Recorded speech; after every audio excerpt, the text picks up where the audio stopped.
Good morning বন্ধুরা, কেমন আছো সবাই? আশা করি সবাই ভালো আছে। দেখো নিচে সমস্ত জামা কাপড় সব কেচে কি বলে ঘর বাড়ি সব মোছা হয়ে গেছে। এসেছি উপরে জামা কাপড় কাচতে, ছাদে। আর কিছুটা কালকে বৃষ্টিতে জামা কাপড় সব পড়ে গেছিলো, সেগুলো আধা শুকনো হয়ে গেছিলো, সেগুলো আগে সকাল সকাল বের করে দিয়েছি। আর যেগুলো আবার কাঁচা, কালকে তোমাদের দাদা ভিজে এসেছে পুরো, সব কাচতে হবে, সেগুলো নিয়ে সব কাচতে বসেছি। বেশ অনেকগুলোই জিনিস সকাল সকাল বর্ষাকালে কেচে দিলে তাড়াতাড়ি শুকিয়ে যাবে, সেই জন্য সকাল সকাল কাচতে চলে এসেছি। তো চলো এখন কেচে নিই। এই যে এক বালতি জামা কাপড় দিয়েছি, তারপরে চলো তোমাদের দেখাবো কি রান্না বান্না করবো। এখনো মাছ চিংড়ি কিছু নেই, আজকে হবে কি মাছ চিংড়ি জানিও না। তো দেখা যাক, নিচে মাছওয়ালা এসছে কি, এবার নিচে গিয়ে তারপরে তোমাদের সাথে আবার কথা বলছি। চলো। তো দেখো বন্ধুরা, সমস্ত জামা কাপড় কেচে নিয়েছি, কিন্তু আকাশের ভাবলাভ খুব একটা ভালো নয়। আকাশ প্রচন্ড, দেখো এই যে দেখাই, আকাশে প্রচন্ড মেঘ হয়ে আছে, হাওয়া দিচ্ছে অল্প অল্প। জানি না জামা কাপড়গুলো শুকাবে কি, তার আগেই মনে হচ্ছে বৃষ্টি এসে যাবে। যাই হোক, জলটা তো ঝরে যাক, আর কালকে আদা শুকনোগুলো হাওয়াতে শুকিয়ে যাবে, তো সেগুলো প্রায় তুলে নিয়ে যাব একটু পরে।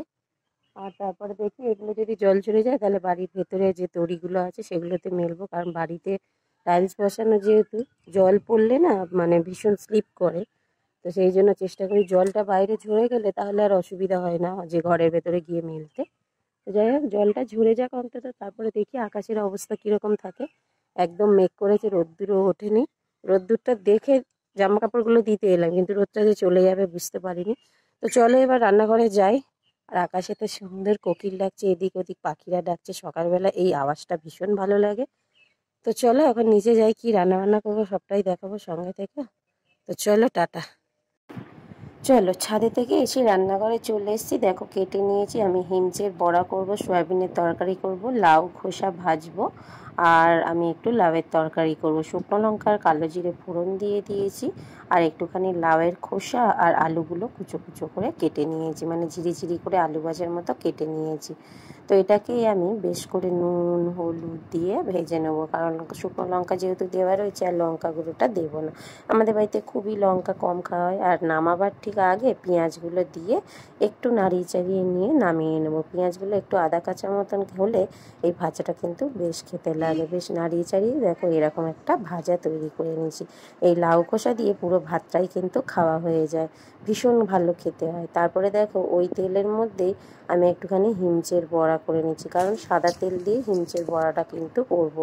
দেখো হিমচের বড়াটা মোটামুটি হয়ে গেছে। আজকে হিমচের বড়া খেতে কিন্তু দারুণ লাগে, আর এটা একটা উপকারী শাকও। তারপরে দেখো একটুখানি শুকনো লঙ্কার 5 ফোড়ন দিয়ে আর বড়িগুলো দিয়ে নুন হলুদ জিরে গুঁড়ো আর দিয়ে আমি একটুখানি নাড়িয়ে চাড়িয়ে নেবো। আর লাউ আর আলুটা যেহেতু সেদ্ধ করা আছে, সেটা ওর মধ্যে আমি দিয়ে দিলাম।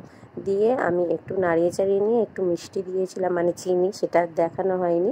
এবার দেখো মাখো মাখো হয়ে গেছে, নামিয়ে নিয়েছি।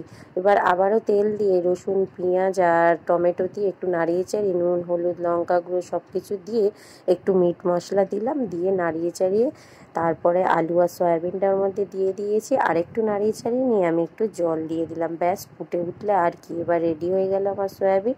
তো রান্নাবান্নাগুলো কেমন হলো বলো, একদম পুরো চটজলদি রান্না, ভীষণ সুন্দর আর সুস্বাদু। তো চলো, হিমচের বড়া লাউ ডাল্লা, আর এদিকে হয়ে গেছে আমার কালো জিরে দিয়ে